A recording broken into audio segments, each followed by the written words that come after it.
जय श्री माताजी। सभी साधकों का, सभी सहयोगी भाई बहनों का ध्यान सत्र में स्वागत करते हैं। सामूहिक बंधन।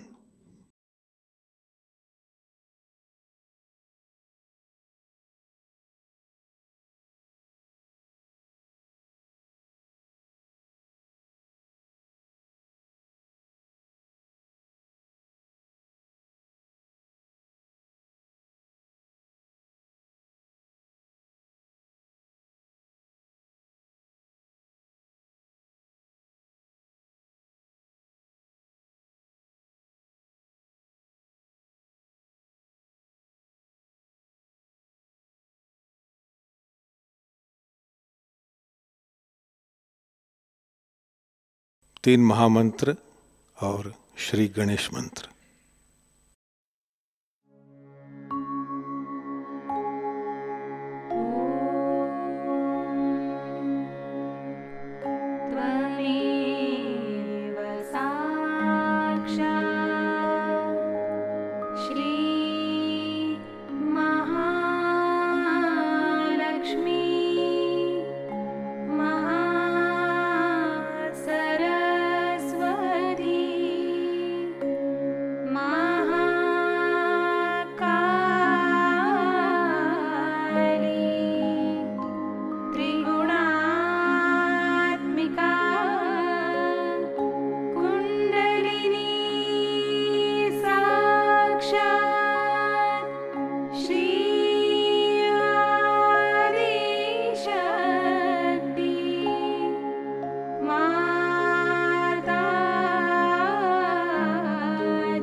चित्त सहस्त्रार पर कायम रखते हुए थोड़ी देर ध्यान करेंगे।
इसी ध्यान की अवस्था में हम श्री माता जी की अमृतवाणी आत्मसात करेंगे।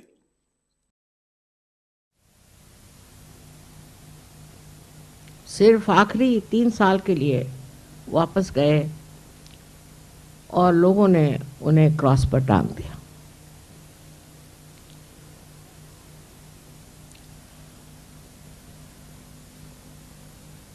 ये सब कुछ विधि का लिखा हुआ। आज्ञा चक्र को खोलने के लिए उनको ये बलिदान देना पड़ा और इस तरह से उन्होंने आज्ञा चक्र की व्यवस्था करी। आज्ञा चक्र बहुत संकीर्ण, छोटा सा और आसानी से खुलने वाला नहीं, क्योंकि मनुष्य में जो स्वतंत्रता आ गई उससे वो अहंकारी बन गया। इस अहंकार ने उसका आज्ञा चक्र है बंद कर दिया और उस बंद आज्ञा चक्र से निकालने के लिए अहंकार निकालना जरूरी है। और अहंकार निकालने के लिए आपको अपने मन पे ही काबू लेना पड़ता, लेकिन आप मन से अहंकार नहीं निकाल सकते।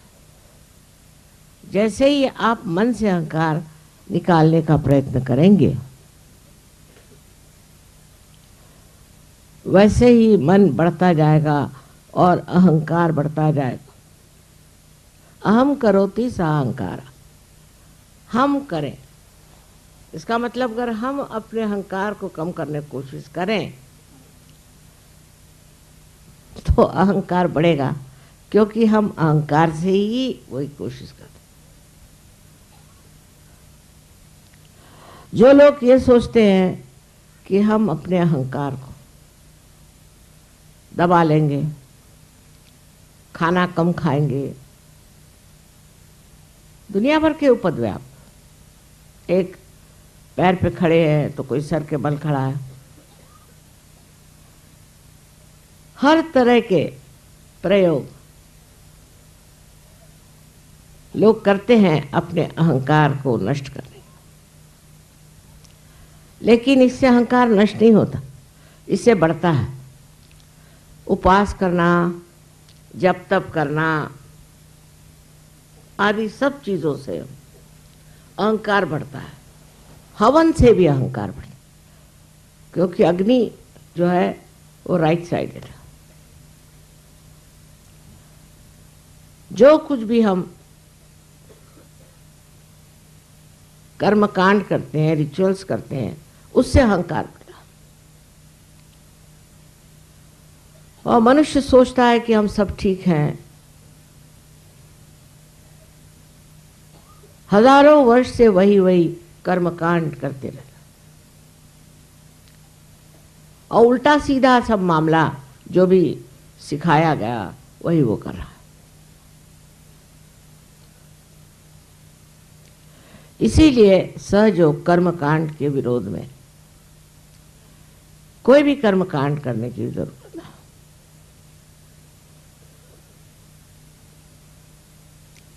और वो अतिशयता पे पहुंचना तो और गलत। जैसे हमने कहा कि अपने अहंकार को निकालने के लिए आप उसको मराठी में जोड़े पट्टी कहते हैं, जूते मारे। तो रोज सवेरे सहयोगी जूते लेके चले लाइन में। अरे अगर आपके अंदर अहंकार हो तब हर एक आदमी हाथ में जूता लिए चला जा रहा है रास्ते से। ये सब कर्मकांड सहयोग में भी बहुत घुस गए। यहाँ तक कि फ्रांस से अभी एक साहब लेकर आए थे कि वहाँ वो वाशी के हॉस्पिटल से कर्मकांड लेके। अरे बाबा, ये तो बीमारों के लिए है। आपको अगर ये बीमारी हो तो आप ये कर्मकांड करो। जो कैंसर की बीमारी के कर्मकांड है वो भी उसमें लिखे। मैंने कहा कि मनुष्य का स्वभाव है कि कर्म कांड करे। क्यों? कि वो सोचता है मैं कर सकता हूं, मेरे कर्म कांड से कार्य होगा। और इस कर्म कांड में सिर्फ आप ही लोग नहीं, परदेश में भी बहुत से लोग कर्म कांड करते रहते, तरह तरह। जैसे साल भर में एक बार चर्च को जाएंगे, माने आज के दिन, उसके बाद भगवान का नाम भी नहीं लेंगे, दुनिया भर के गंदे काम करके और कैथोलिक धर्म में जा करके वो कन्फेशन कर। ये सब मूर्खता अगर आप देख सके तब आप सहयोगी हो गए। अगर आप समझ सके कि ये सब गलत काम जो हमने किया है ये गलत है और अब से आगे ये काम नहीं करने का, ये अगर आपकी समझ में आ जाए तो बात आपके दिमाग में आ जाएगी। अब कर्मकांडी लोगों में और भी विशेषताएं होती। एक तो वो एक नंबर के कंजूस होते। अगर उनसे आप 10 रुपए की बात करो तो वो आकाश पे कूदने लग जाते। उसको मराठी में कवड़ी चुंबक कहते हैं। एक बात है, मराठी में ऐसे ऐसे शब्द हैं कि उससे आपका अहंकार ऐसे ही उतर जाए। जैसे कि कोई अपनी बड़ी बड़ी बातें बताने लगा, मैंने ये किया, मैंने वो कहा, तो उसको धीमे से कहने का कि तुम तो चने के पेड़ पर चढ़ रहे हो। चने का पेड़ तो होता नहीं, हरभराच्या झाडावर चढतात तुम्हें, तो वो ठंडा हो जाए। मैंने ये किया, मैंने वो किया, मैं, जब तक ये मैं नहीं छूटता तक हमारा ईसा मसीह को मानना गलत है। पर आश्चर्य की बात है कि जिसको क्रिश्चियन नेशंस कहते हैं, जहाँ ईसाई धर्म है, उनसे ज़्यादा अहंकारी मैंने तो कोई देखे। विशेषकर अंग्रेज, अमेरिकन, सब लोगों में इस कदर अहंकार है कि समझ में नहीं आता कि ईसा मसीह के ये शिष्य। अब इस अहंकार का इलाज क्या है, वो सोचना चाहिए। इसका इलाज ईसा मसीह थे और उन्होंने सिखाया है कि आप सबसे प्रेम करें, अपने दुश्मनों से भी प्यार करें। इसका इलाज उन्होंने प्यार बताया, और प्यार के सिवाय कोई इलाज नहीं। लेकिन ये प्यार परम चैतन्य का प्यार है। उन्होंने साफ साफ कहा कि आप अपने को खोजो, दरवाजे खटखटाओ तो दरवाजा खुल जाएगा। इसका अर्थ ये नहीं कि तुम जा करके दरवाजे खटखटाओ। इसका मतलब ये है कि अपने दिल के जो दरवाजे हैं उसे खोलिए। जिस आदमी का दिल छोटा होता है, जो कंजूस, वो आदमी कभी भी सहयोगी नहीं बन सकता। और दूसरी चीज जो बहुत जरूरी है कि आपको अगर गुस्सा आता है, इसका मतलब आपके अंदर बहुत ही अहंकार है। एकदम मैंने देखे गुस्से वालों के स्फोटक होते हैं और उसमें उन्हें शान आती है, बताते हैं मैं बड़ा गुस्से वाला हूं। ऐसे लोग सहयोग में नहीं आते। जो लोग प्रेम करना जानते हैं, और वो भी विशुद्ध प्रेम, वो भी प्रेम ऐसा कि जिसमें कोई आकांक्षा नहीं, कोई इच्छा नहीं, पूर्णतया निरीच्छ जो लोग प्यार करना चाहते हैं वही सहयोग में रह सकते हैं। अहंकारी लोग बहुत गलत सलत काम करते हैं और मैं उनसे तंग आता हूं। अपने ही मन से कुछ शुरू कर देंगे और मुझे बताएंगे भी नहीं। और ऐसा करने से आज हजारों प्रश्न खड़े हो गए। आज बताने की बात है कि दिल्ली में इन्होंने मुझसे एक बार एक पूजा के दिन हड़बड़ी में आकर बताया कि हमें ज़मीन मिल रही है, बस। उससे कितना पैसा लिया, वो कैसा होने वाला है, ज़मीन कैसी, कुछ और किसी भी सहयोगी ने नहीं बताया। क्योंकि कल कोई कहे कि ये माताजी ने कहा है तो उस आदमी को आप बिल्कुल छोड़ दीजिए। मुझे कुछ कहना है तो मैं स्वयं कहूंगी। उसके बाद इतनी मीटिंग्स हो गई, ये मैंने कभी कुछ नहीं कहा। अब जिन्होंने उनको पैसा दिया वो सर पकड़ करके बैठे कि बिल्कुल ये ठगाया गया, ये पैसा कैसे मिलेगा। मुझसे बगैर पूछे सारे काम हुआ, बिल्कुल बगैर पूछे। और वो इतनी खराब जमीन है कि उसके बारे में अब नोटिस आई है कि आप कुछ नहीं बना सकते, उल्टे आपको हम पकड़ेंगे।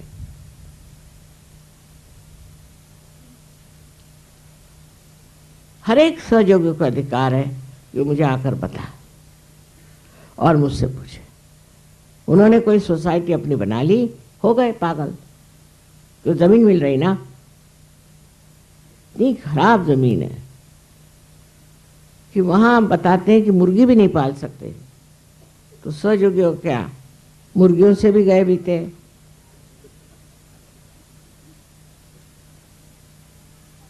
अब जो भी हुई सो मूर्खता है और उसके लिए मैं जिम्मेदार नहीं। लेकिन आप लोग अपने पैसे वापस मांग लीजिए, मेरी उसकी कोई जिम्मेदारी नहीं।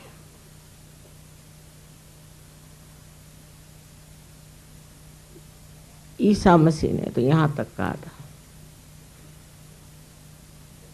कि जो लोग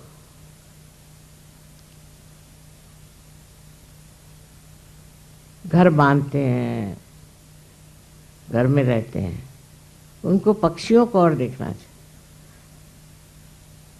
वो अपना घरौंदा कितने प्यार से छोटा सा अपने लिए बनाते हैं,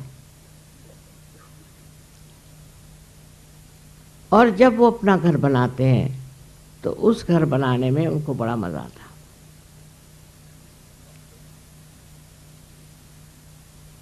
हर तरह से उन्होंने ये समझाया कि आप ममत्व को छोड़ दीजिए। ये मेरा घर है, ये मेरी जमीन, ये मेरे बच्चे, यहां तक कि ये मेरा देश। ये जो ममत्व है ये छूटना चाहिए, तभी आप जो है महान हो सकते। सारे विश्व में आप भाई बहन हैं। इसका मतलब नहीं कि आप अपने देशभक्ति को छोड़ दो, बिल्कुल नहीं। अगर आप देशभक्त नहीं हैं तो आप कुछ भी नहीं कर सकते।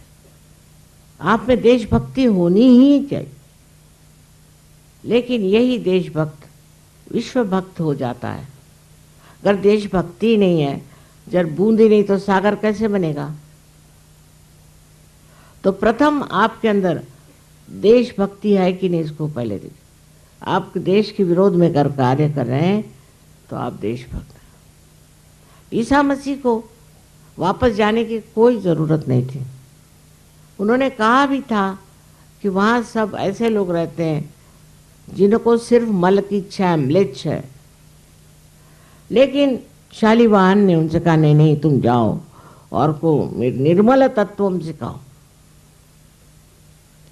वो सिखाने गए निर्मल तत्वम, उनको ही खत्म कर दिया। तो पागलों का देश, उनसे कुछ सीखने का था नहीं पर सिखाने का था, इसलिए वो गए। और उसी लिए उनका अंत इस तरह से हुआ।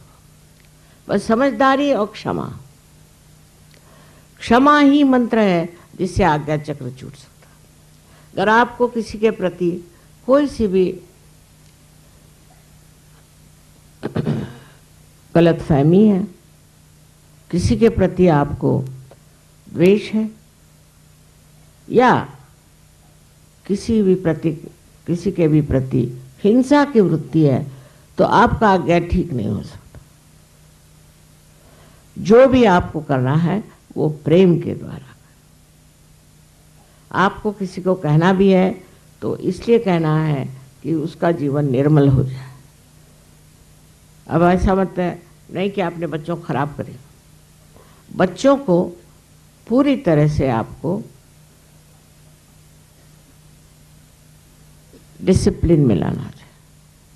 अगर आप डिसिप्लिन में बच्चों को ला नहीं सकते तो आपके बच्चे कभी अच्छे सहयोगी नहीं हो सकते। और उसके लिए आप में खुद होना चाहिए डिसिप्लिन। आप में अगर डिसिप्लिन नहीं रहेगा तो आप अपने बच्चों को ठीक नहीं कर सकते। ईसा मसीह का जीवन जो था उसके बारे में बहुत कम लिखा गया है, लेकिन उनके अंदर इस कदर डिसिप्लिन थी, इस कदर उन्होंने सहा और अपने जीवन से दिखा दिया। उनके विवाह की भी जरूरत नहीं थी, उन्होंने विवाह नहीं किया।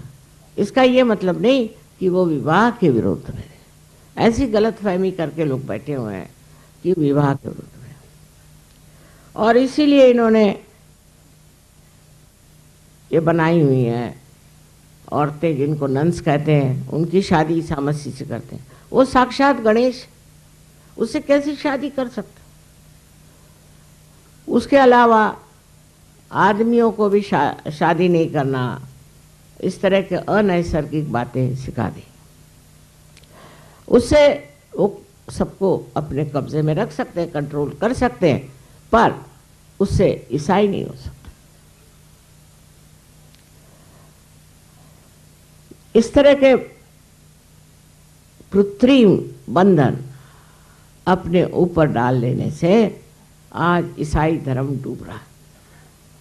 ईसा को उन्होंने भुला दिया और अपने ही मन से एक धर्म बना लिया है और उसको ईसाई धर्म कहते हैं।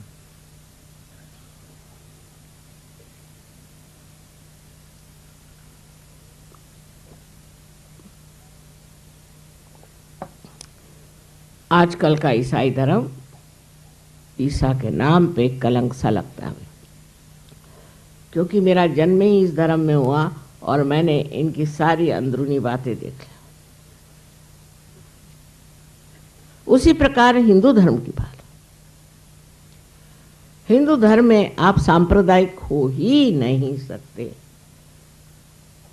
क्योंकि आपके अनेक गुरुओं, असली गुरु जैसे दत्तात्रेय जी वगैरह और नाथपंथी, आपके अनेक अवतरण हैं और आपके स्वयंभू अनेक। आपकी एक किताब नहीं, अनेक किताब। ईसाई लोगों में सिर्फ ईसा और बाइबल, तो वो फंडामेंटलिस्ट हो सकते हैं, मुसलमान हो सकते हैं और यहूदी लोग भी हो सकते हैं, और तीनों का आपस में रिश्ता है, किताबों में लिखा। लेकिन हिंदू नहीं हो सकता सांप्रदायिक, क्योंकि किसी का कोई महालक्ष्मी को मानता है, तो कोई रेणुका देवी को मानता है, तो कोई कृष्ण को मानता है। तो हर आदमी, हर परिवार, फैमिली अलग अलग इनकारनेशन को मानते हैं, किताब को मानते हैं। कोई सी भी ऐसी किताब नहीं है जिसके कहना चाहिए कि ये होली बाइबल जैसे।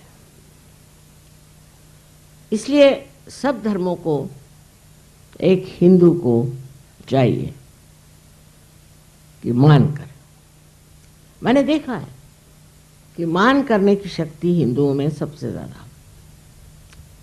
एक मर्तबा एक हम होटल में थे, वहाँ बाइबल था, वो सब दूर बाइबल रख देते हैं चाहे कोई पढ़े ना पढ़े।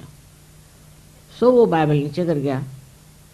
सो हमारे साथ एक हिंदू थे, उन्होंने उस बाइबल को उठाया, सर पे रखा और फिर टेबल पे रख देंगे।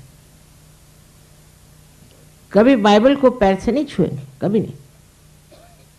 एक बार ईसाई धंधा कर लें, ये हिंदू नहीं करेगा। सबकी इज्जत करना ये हिंदू का धर्म है। पर उससे आजकल जो लोग निकले हैं अजीब अजीब अजीबो गरीब, जो कि आज के हमारे पॉलिटिशियन लोग निकले हैं, इस तरह के लोग पैदा हुए हैं। तो बरसात में जैसे मशरूम निकलती है ऐसे कुछ लोग निकल आए। पर ये लोग हिंदू नहीं है, इनको अपने धर्म के बारे में कुछ मालूम है। उत्तर हिंदुस्तान के लोगों को तो बिल्कुल ही नहीं मालूम, और जो दक्षिण हिंदुस्तान के लोग हैं वो तो यही जानते कि ब्राह्मण को यहाँ पैसा देना है, वहाँ पैसा देना है, वो करना है, वो करना है। बस कर्मकांड के सिवाय इस महाराष्ट्र में और कुछ नहीं। इतने कर्मकांडी लोग हैं महाराष्ट्र में, बड़ी मेहनत करी हुई, सब व्यर्थ गई, क्योंकि बड़े कर्मकांडी हैं, वो छूट नहीं सकता उनसे। यहाँ एक सिद्धि विनायक का मंदिर है, उसके जो गणेश जी है उसको मैंने जागरूक मैंने की। अब देखती क्या हूँ कि वहाँ एक एक मील की लंबी कतारें, एक एक मील की, मंगलवार को खड़ी हुई। गणेश जी भी सो गए होंगे। इस कदर कर्मकांडी लोग महाराष्ट्र में हैं कि उस कर्मकांड से उनका स्वभाव जरा तीखा हो गया। और नॉर्थ इंडिया में भी मैंने देखा है कि कुछ लोग कर्मकांडी हैं, और जो कर्मकांडी लोग हैं उनमें गुस्सा बहुत, बहुत तेज गुस्सा। और जो कर्मकांड में नहीं है वो लोग बहुत शांत। सो पहली चीज है कि कर्मकांड बंद करो, पर हर चीज का आदर करो। कर्मकांड बंद करो तो ये नहीं मतलब सबको लात मारते फिरो। ये संतुलन जो है यही ईसा मसीह ने सिखाया। ये संतुलन आए बगैर आपका आज्ञा चक्र नहीं खुल सकता। सबका सम्मान, सबका आदर, और बेकार के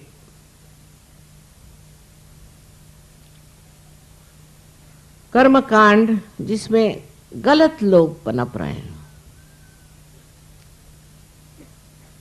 आजकल के बहुत से जो झूठे साधु बाबा हैं वो कर्मकांड के ही वजह से ऐसे, वो कहेंगे कि आप इतने रुपए दो, ये करो, वो करो, यज्ञ करो, 108 मर्तबा रोज ये नाम लो, वो नाम लो, मंत्र देता हूँ, फलाना करता हूँ। ये सब कर्मकांडी और कर्मकांड आप लोगों को सिखाते हैं, जिसके पूरी तरह से विरोध में ईसा मसीह।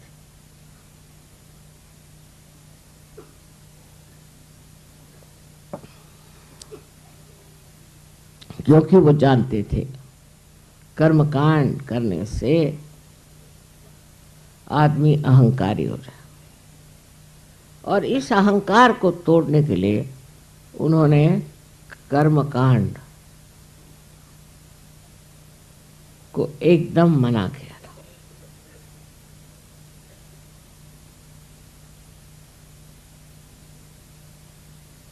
इसी तरह से परमात्मा के नाम पर कोई भी आदमी पैसा कमाए, इसके वो विरोध में थे। उसके उल्टा शुरू हो गया कि पैसा कमाओ और खाओ। कमाना तो नहीं छूटा, पर पैसा कमा लो और खा जाओ खुद, जिससे कोई भी कार्य नहीं हो सकता। आज सहयोग के कार्य में हमको याद रखना चाहिए कि हमने सहयोग के कार्य में क्या पैसे दे, कितना पैसा दे। ईसा मसीह के पास तो 12 मच्छी मार थे, वो तक फैल गए सारे दुनिया में मेहनत कर। आज आप लोग मेरे इतने सारे शिष्य, और आप लोग चाहें तो कितने ही लोगों को पार करा सकते हैं। कितने ही लोगों को सहयोग में ला सकते, पर लोग आधे अधूरे नहीं रहना चाहिए, गहरे उतरना चाहिए। जब तक गहरे नहीं बैठेंगे तब तक वो समझ नहीं पाए।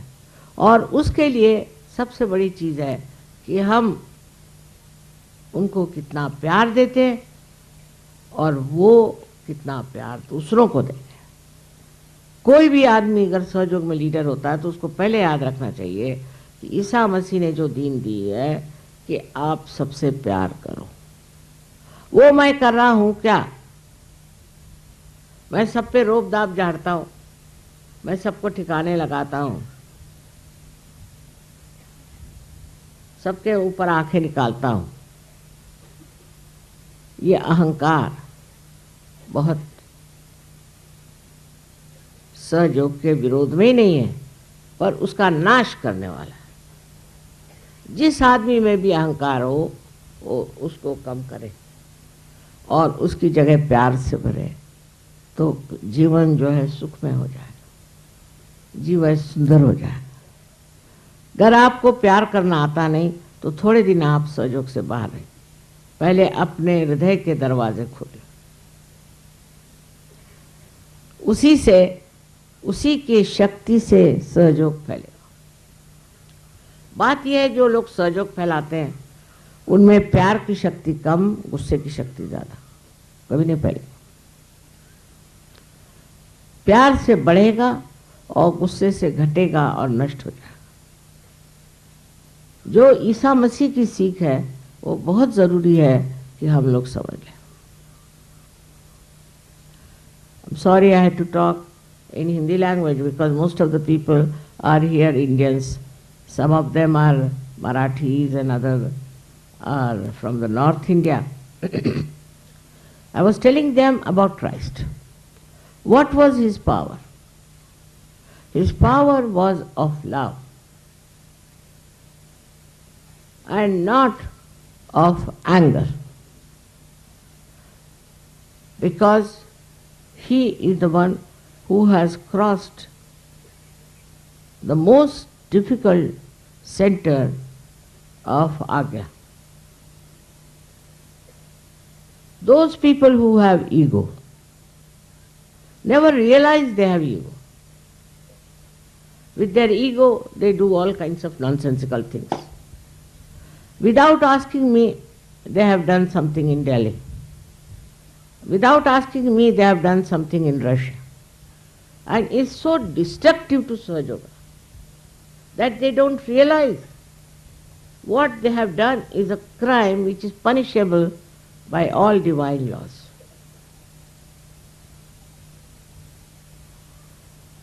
If you want to do anything, you must tell me beforehand. You must consult me.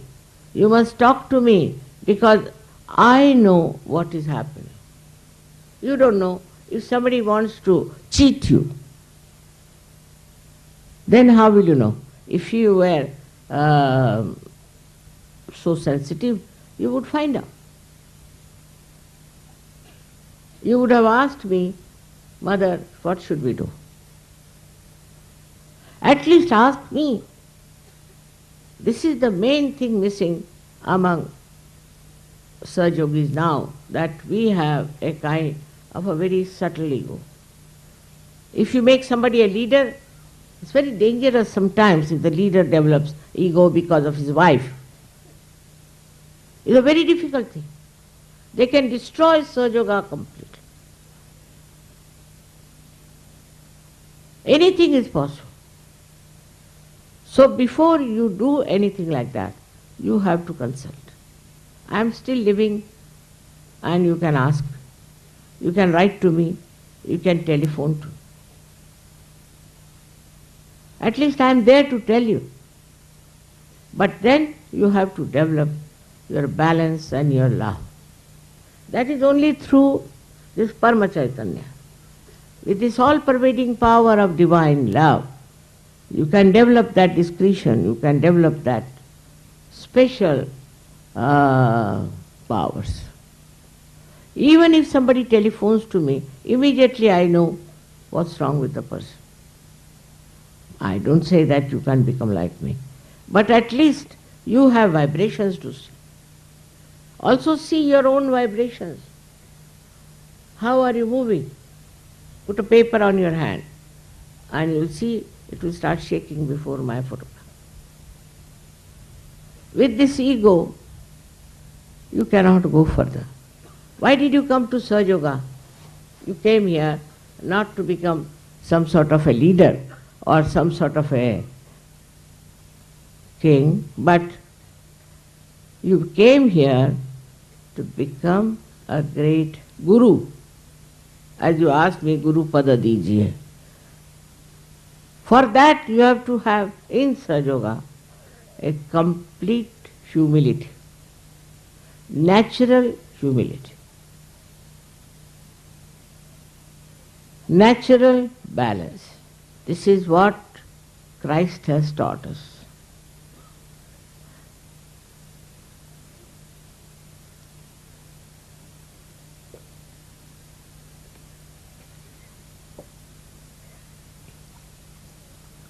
At that time,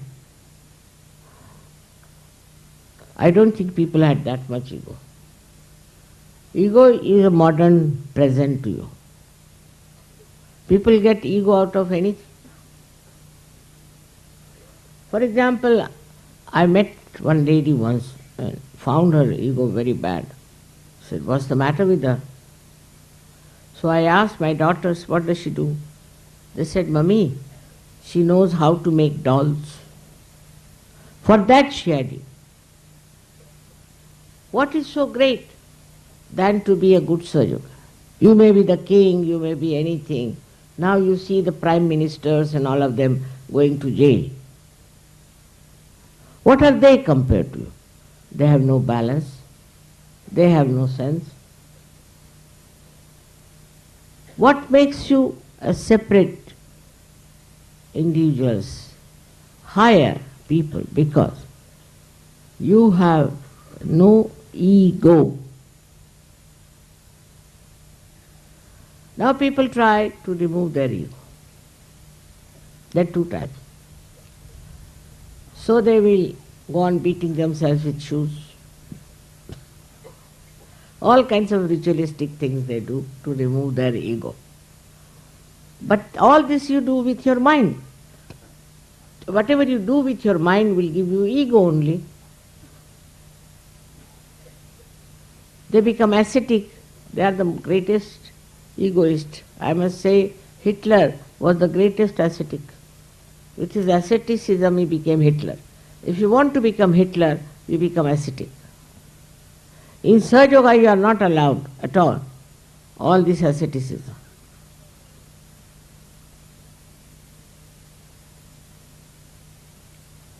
You have to be loving, affectionate, kind and disciplined. I must say this because when you are loving, you go out of bounds sometimes because you have no discipline of Sahajayoga. Loving doesn't mean that you become like a Romeo Juliet, doesn't mean that. You must have your balance through your discipline. If you have no discipline, you can never be a good Sahajayoga. From the life of Christ, we have to learn these things, that unless and until we have these things, we cannot become good Sahajogis. Firstly, ritualistic nature. Secondly, anger. Thirdly, miserliness. Like if you go to England, it's written there, save pounds by taking a taxi.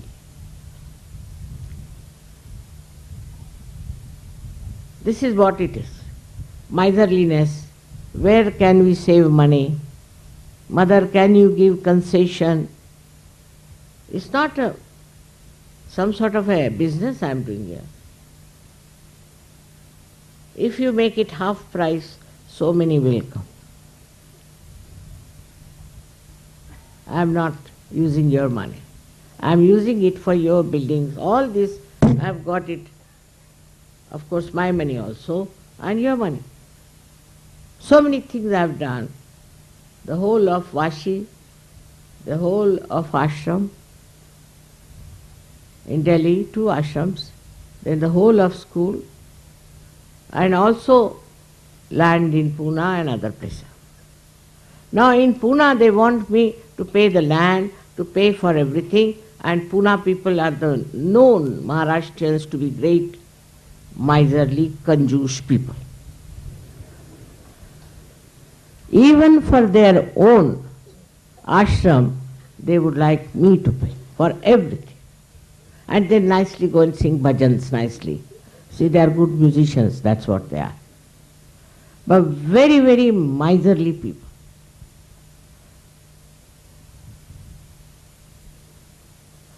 Miserly people can never love. They love money. Egoistical people can never love because they love power to control others. They think they are doing it for Sahajayoga, but not. Unless until you do something for yourself and your ego, no use working for Sahajayoga.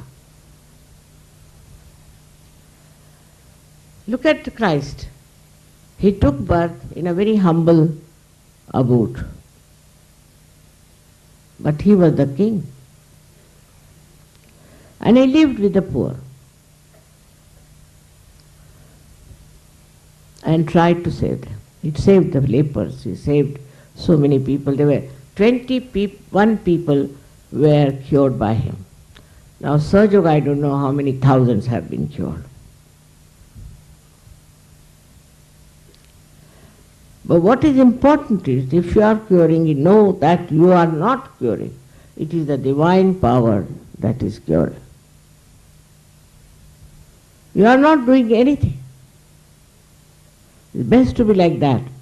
I feel the same way. I am doing nothing and I am nishkriya, doing nothing. But I am not lazy.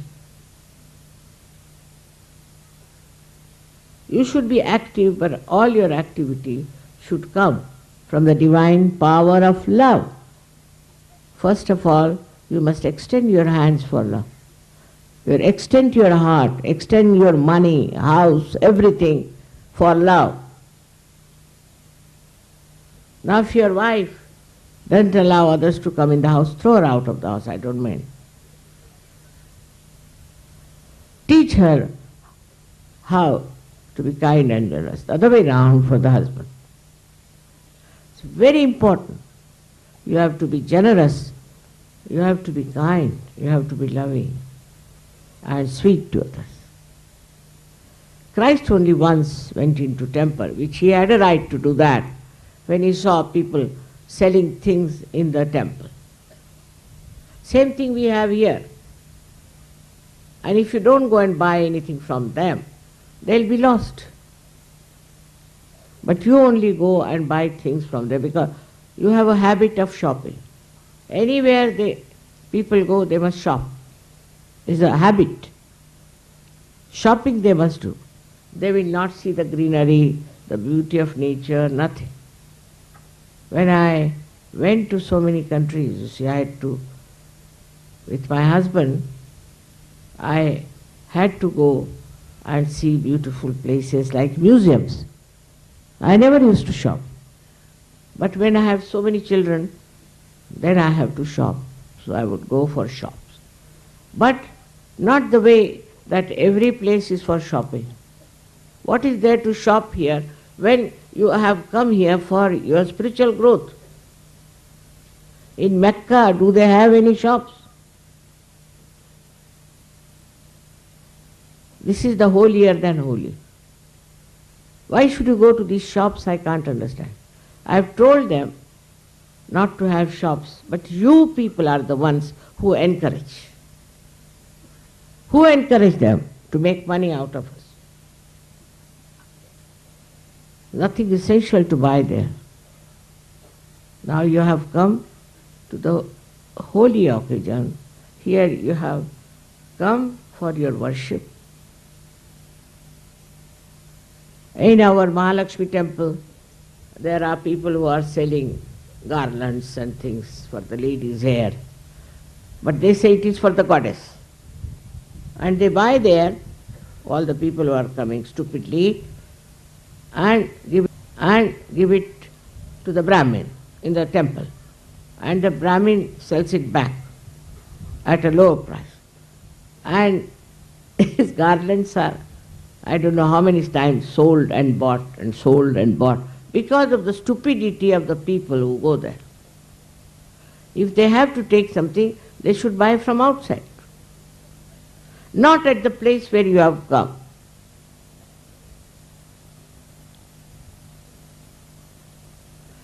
As it is, you went to Delhi, you could have bought there. Or you came to Bombay, you could have bought there. But not in this place. We cannot make this place Bombay or Delhi. Otherwise, why should we come here? That's why Christ took a hunter and beat them, those who were selling things near the church. Now they don't have. I have seen near the church they don't have. They have outside. But they sell other things. Like Catholic Church sells a wine called Benedictine. Imagine. That's another story. Christ went for a wedding and they had no wine. Now in the Hebrew language, wine means the juice of the grapes. It doesn't mean fermented. So he converted water into that wine. You cannot convert water instantaneously into wine. Wine has to rot, has to smell. The more it smells, the best it is. But they think that Christ said you must drink, they say.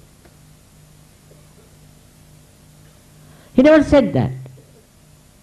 He just converted it into wine, meaning the taste of the juice of grapes. Once I went to some television and there was a very nice man in Italy. He said, "Mother, you first give me realization." So I said, "Get some water." Put my hand into it. Now you drink it. He said, "It is tasting like wine." I said, "This is what Christ did." He got his realization. Instantaneously you cannot make wine.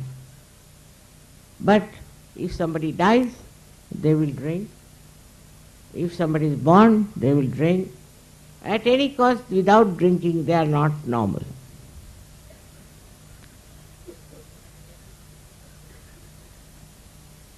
But the people who got realization are suddenly changed. They don't want to drink. They have stopped drinking.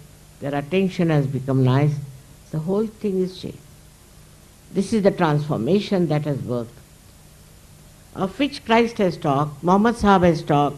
Everybody has talked about this particular time when people will get transformed.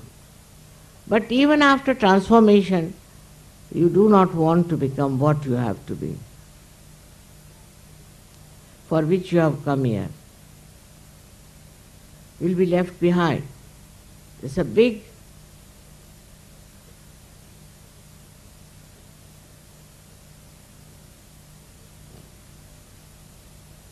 transformation is taking place. In that transformation also your rising is taking place. There's a big evolution going on. And those who will not evolve properly will be left behind. As it is said that this is the last judgment. And you will be judged. You will be left behind. You cannot adhere to people who are rising higher. With your weight you will fall down. So, for you to understand Christ, is all these qualities you must have. If you are hot-tempered, all right, go and beat yourself with shoes. But if you are not, then you need not. You must know what you are. First of all, introspect. Accordingly, you should work it out. But this ritualism is not allowed in Sahajayoga all the time.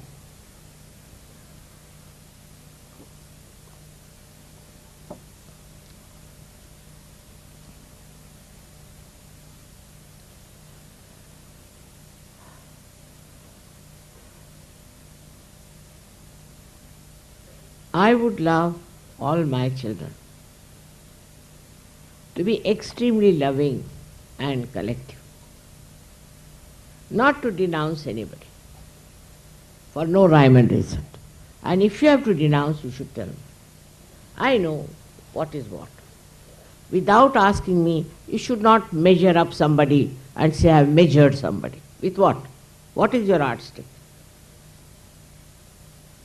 You yourself, you are caught up in the web of ego. You cannot condemn anyone without telling me. You have to tell me. Don't worry that this will disturb me or anything, but you should ask me. I know about everyone. Maybe I have not met that person, but I can feel the vibration. You can write to me. Many people just telephone. That's not the way. You must write to me, because I read each and every letter. But all nonsensical letters you shouldn't write also to waste my time. Like my father's, mother's, this thing is sick or is dead and her booth is moving about. All sorts of funny letters come to me. What can I do for such people? That's not important. Or I need money, I have no money, I am depending on you for money, so please send me money. You can ask on my photograph. If you are a good Sahajayogi, you don't have to worry about money also. Or I have no child, mother, what to do, I want to have child. Those who have child, ask them what do they have to say.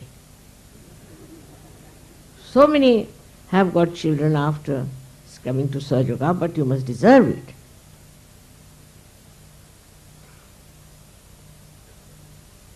So many miracles have taken place. So many people have been cured, no doubt. But that doesn't mean you have done it. Don't get into the trap of ego. That's most dangerous. If you destroy Sahajayoga, you are destroying yourself.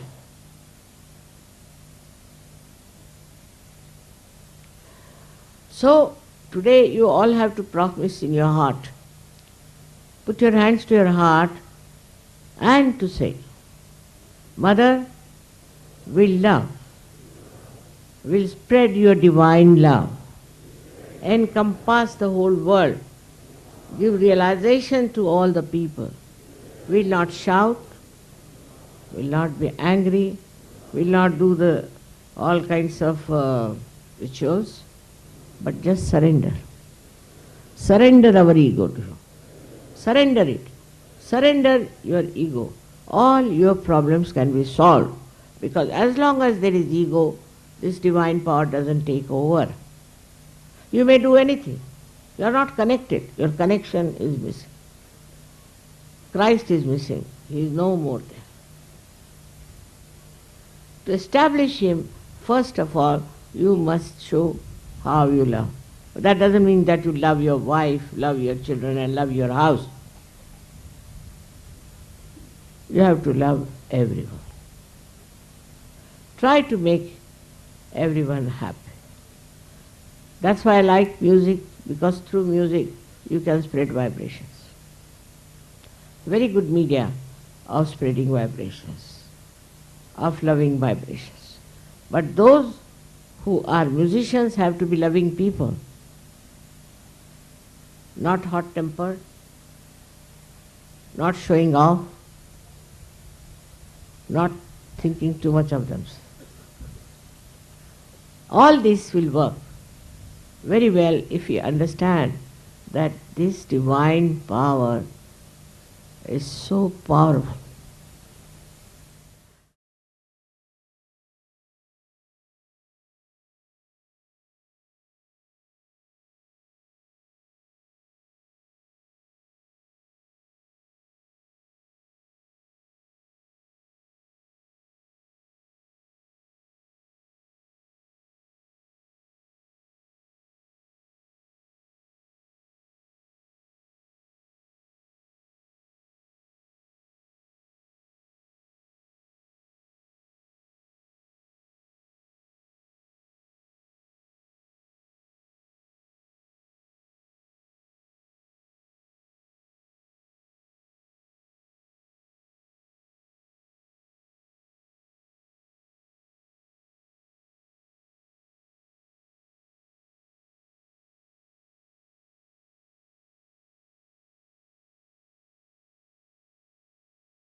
जय श्री माता जी।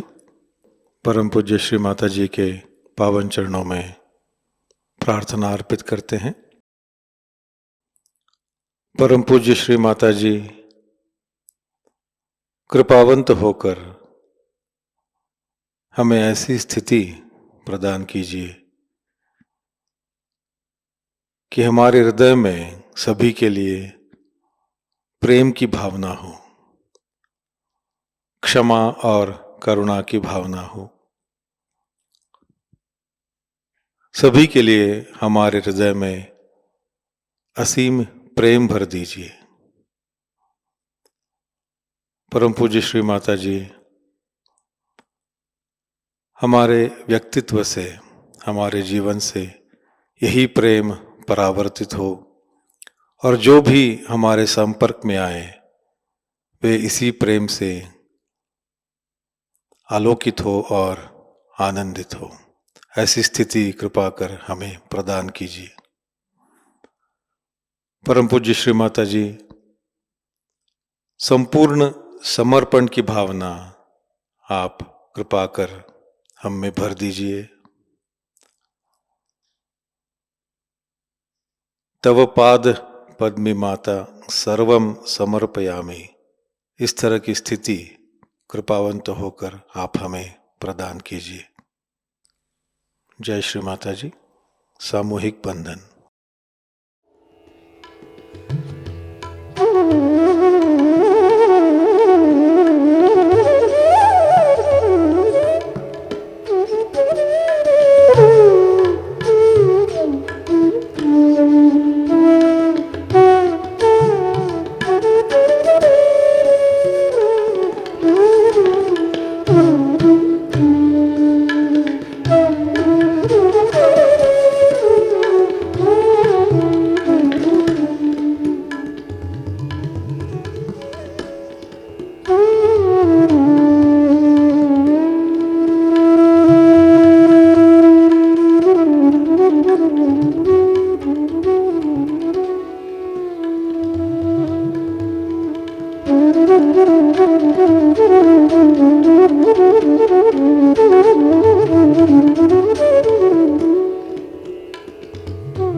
आज का ध्यान संपन्न होता है।